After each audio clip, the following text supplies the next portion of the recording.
What is going on, investors? Hopefully you guys are doing well out there. If you've owned NIO stock for any length of time, you probably haven't had a very good day because this stock, after reporting earnings yesterday, is down about 10%, and year to date down about 40%. We'll jump into the numbers. We'll take a look at the Q4 delivery numbers. We'll take a look at the revenues. We'll take a look at the profits. I tell you what, if the people that are suggesting you go all in on these types of stocks, if they're not digesting these numbers and taking a look at them and noticing things that we will point out on today's video, I think you need to do a little bit more research before you pile in to a stock like this. We'll come over to the technical chart as well. This thing, as you can imagine, when you're down 40% or just making a series of lower highs and a series of lower lows all along the way, is there hope that this stock has found an area of support down here at about $20 per share? We'll talk about that on today's show as well. Now, the earnings came in yesterday. We had revenues of about $1.55 billion. That was 52% year-over-year growth on that revenue number.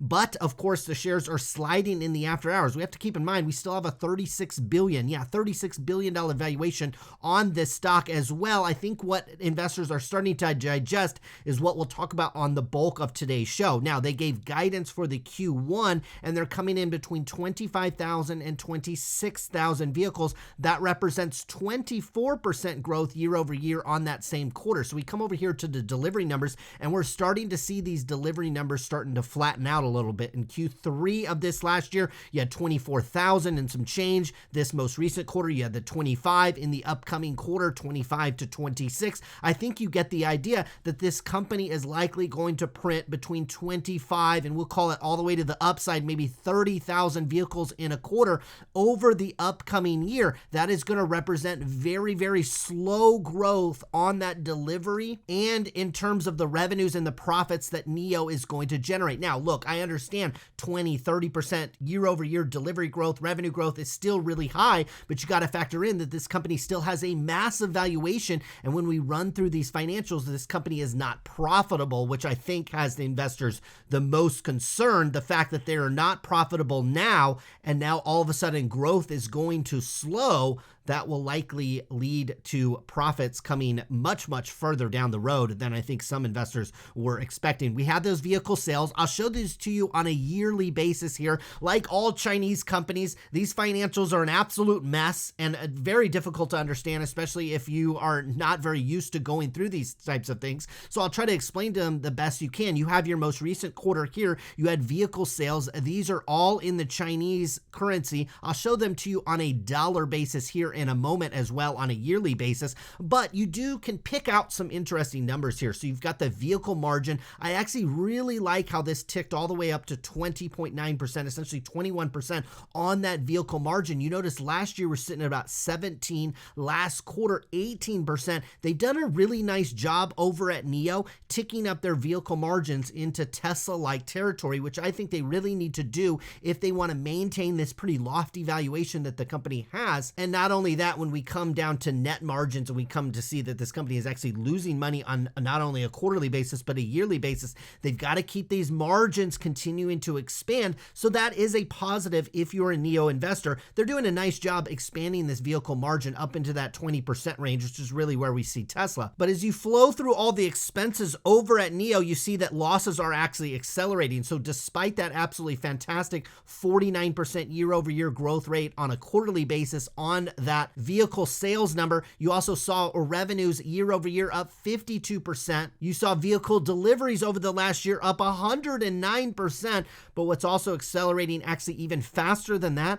are the loss from operations. Notice on a year over year basis, on a quarterly side, you increased your losses from operations by over 162%. That is what is having investors think twice about this stock, among other things, but this is why this stock is in this downward channel. I see a lot of very positive comments about NIO on Twitter, on Seeking Alpha, across the webs. There's a lot of people incredibly bullish on this stock, but it continues to go down because the company is simply not delivering. They have fantastic revenue growth. They have fantastic delivery numbers. They have really nice vehicle margins, but they are burning through lots and lots of cash, and that is not improving. And all of a sudden, you see these growth rates starting to flatten out and go down year over year. Well, that is going to have investors run for the hills. And we've been seeing that over the last year with NIO. Now, coming to the full year financials, I wanted to take a full year view of this. We've got the United States dollar here on the right-hand side. The middle column is our most recent year. Last year will be our far left-hand column. You see here our total revenues in the RMB currency, obviously up huge to $5.6 billion. But what also has accelerated, as I'll show you, is these costs. So we've got our total cost. These are essentially our gross margins over at NIO. So you take $5.6 billion.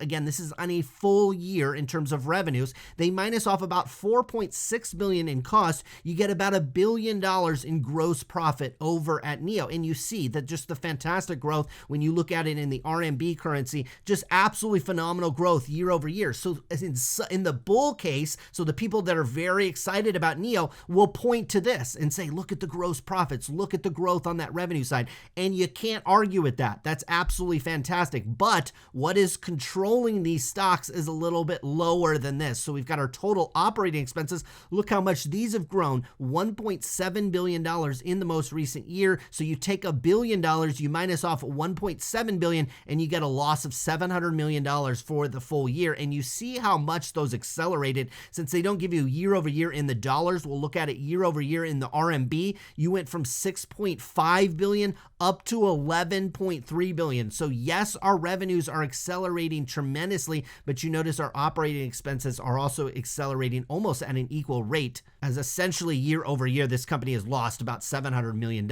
And some of you might argue this company's at a turning point, they're at a tipping point. Well, I mean, when we look at these vehicle margins, they're about where Tesla is. So how much more can they expand these margins? I think that's a good question to ask. Some of you might also argue that supply chains and those types of things are driving up costs. Well, when are we actually going to see that alleviate? Is it actually going to be this year or next year? Potentially not. And the last thing that I think are really weighing on this stock and weighing on investors and certainly people that are selling this stock is the fact that the growth rate is going to start to shrivel up over at this company. You've got quarter over quarter delivery numbers in the upcoming quarter, according to guidance, just at 24%, when subsequent quarters were much more impressive. You see, we went from 3,800 to 20,000, 10,000 vehicle deliveries up to 21,000. I mean, we're like doubling, and now all of a sudden we're going to screech that to a halt down to about low 20% growth on that delivery side. And obviously, as noted, profits are starting to shrivel up over at NIO as well. You see the gross margin. So I talked about vehicle margin, and that's very important when we look at these cars. But unfortunately, this company is not doing a great job with their cost structure, because you see gross margin actually slipped in the most recent quarter over quarter view. You went from 20% down to this 17.2. And in fact, they haven't improved. They're basically flat year over year. Again, that has investors concerned. When your growth rate is going to come to a screeching halt and your gross margins are basically flat, that is going to mean you're likely going to continue to lose money. And if you've been investing in this stock for any length of time, you've lost a lot of money. Now, in the longer term, obviously we're making lower sets of highs here. There is no sign of reversal. In fact, we had kind of this initial downtrend, and now we've kind of really actually steepened that down here below about $30 per share. The stock's actually accelerated. Now, it has gone on a nice run. Like a lot of stocks, this thing was down at about $13 per share, and it made a nice little pop all the way back up here to 19, and it looks like it's pulling back. I tell you what, the volatility in this stock can make it something that you can trade if you want to, but a lot of people are making the argument that NIO's the next Tesla. NIO's kind of their buy and hold, their 5, 6, 10-year plan on this one. Well, I guess maybe, but in the shorter term, you're going to have a fair amount of volatility on this one. Now, I have a big green line marked out here, and I've had this on this chart for a long time, and people said I'm crazy to have a line down here at about $8 to $9 per share. That's the first area of support. That would be the first area where if NIO just continued to make lower highs, lower lows, and just continue this kind of down channel that we're in, $8 or $9 would be the first area, and I'm not going to buy this stock, and I'll explain to you here why in a second. But look, this would be the first area where I would buy the dip in a down channel, is when you reach an area of support, which is down here at about $8 to $9 per share, which was kind of a resistance area and a kind of a launching pad area for the stock when it was first kind of getting going back in 2019 and 2020. On the bull case scenario with NIO, you can break out of this channel. You should see some resistance on this stock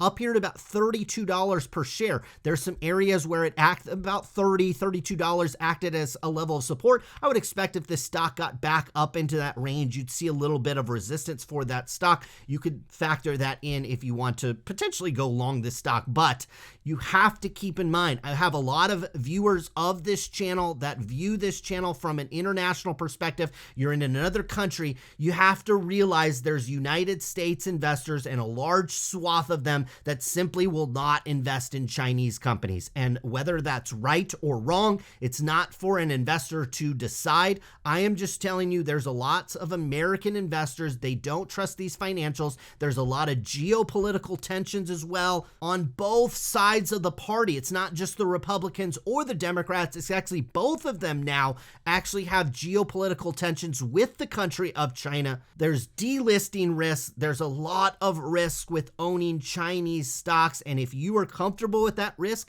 by all means, take that risk.